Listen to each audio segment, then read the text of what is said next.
Hello, আসসালামু আলাইকুম। আমি পাভেল আপনাদের সাথে আছি। আজকে আমরা একটা প্রশ্ন নিয়ে আলোচনা করব। প্রশ্নটা হইল যে ট্রান্সলেশন থেকে নেওয়া হয়েছে, তুমি কি কখনো কুয়াকাটা গিয়েছো? সো এই প্রশ্নটা আসার একটা কারণ আছে। এখানে একটা ছোট্ট এক্সপ্রেশন আছে যেটা সাধারণত ইংরেজিতে ব্যবহার করা হয়। এই এক্সপ্রেশনটা না জানাতে আমরা সাধারণত এটা ভুল করে থাকি। আজকের পর থেকে এটা আর ভুল হবে না। সো আমরা প্রশ্নের দিকে যাই। হ্যাঁ, সো বলছে যে তুমি কি কখনো কুয়াকাটা গিয়েছো? সো আমরা চারটা অপশনেই দেখি, হ্যাঁ, যে এক্স্যাক্টলি কোনটাতে সমস্যা। সো প্রথমটা হইলো যে have you gone to Kuakata. হ্যাঁ, সো আমরা যদি গিয়েছো অর্থে গণ ব্যবহার করে থাকি, তবুও এখানে একটা এক্সপ্রেশন মিস গেছে। সেটা হলো যে তোমার কখনো কখনো মিস গিয়েছে যে আমরা কখনো ইউজ করতে ইংরেজিতে সাধারণত আমরা এভার ব্যবহার করে থাকি। সো এটা বাক্য হইতো যদি আমরা এখানে, হতেও পারতো যদি এখানে এভার থাকতো। যেহেতু এভার নেই, আমরা সহজে এটা বাদ দিতে পারি। তারপরটা দেখি, did you ever go to Kuakata.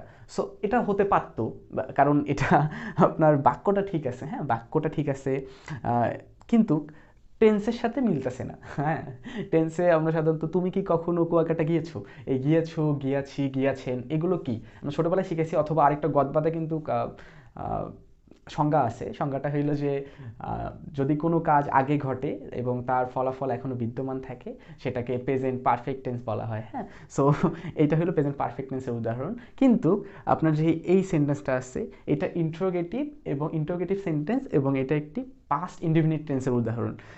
So এইটার সাথে এটা যাচ্ছে না, এটা ট্রান্সলেশন কখনো এটা হইতে পারে না, কারণ এটা প্রেজেন্ট পারফেক্টে আছে কিন্তু এইটা পাস্ট ইনডিফিনিট টেন্সে। সো আমরা এটা নিমিষেই কাটতে পারি যদি আমাদের বেসিকটা ঠিক থাকে। এবং আমরা তারপরে দুটো দেখবো একটু, যে have you ever gone to Kuakata, আর এটা হলো have you ever been to Kuakata.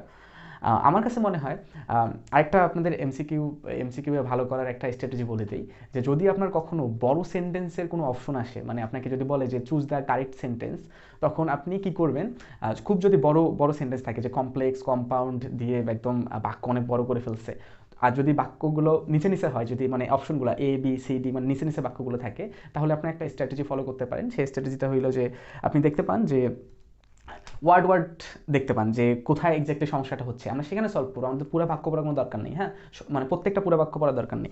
দেখেন, have have you you ever ever gone to, একটা হলো আপনার বিন টু, আপনার কুয়াকাটা কুয়াকাটা। তো সমস্যাটা হলো যে হ্যাভে হ্যাভে নাই, ইউ এভে নাই, এভার এভারে নাই, কুয়াকাটা কুয়াকাটা নেই, কিন্তু সমস্যাটা হলো গন টু আর বিন টুতে। ওকে, সো এইটা যদি এক্সপ্রেশন আমরা ঠিক করতে পাই, তাহলে আমাদের এই দুটার মধ্যে কোনো একটা অপশন অ্যান্সার হবে। ওকে, সো আজকে আমরা শিখবো, আর কোনোদিন ভুলবো না। গন টু ব্যবহার করা হয়, দেখেন বাংলা দিয়ে একদম বলে দিই এটাই, আর কোনোদিন এটা যেন ভুল না হয়। হ্যাঁ, যে গন টু ব্যবহার করা হয় আপনি কোনো গন্তব্যস্থলে যাচ্ছেন, রাস্তায় আছেন, অথবা গিয়ে পৌঁছাইছেন কিন্তু ফিরে আসেন নাই। আবার বলছি, দেখেন, যে আপনি কোনো একটা গন্তব্যস্থলে গেছেন, বাট আপনি সেখান থেকে ফিরে আসেন নাই, অথবা আপনি সেই গন্তব্যস্থলের যাত্রাপথে আছেন, তখন আমরা ওই সিচুয়েশনটা এক্সপ্রেস করার জন্য গন টু ব্যবহার করব।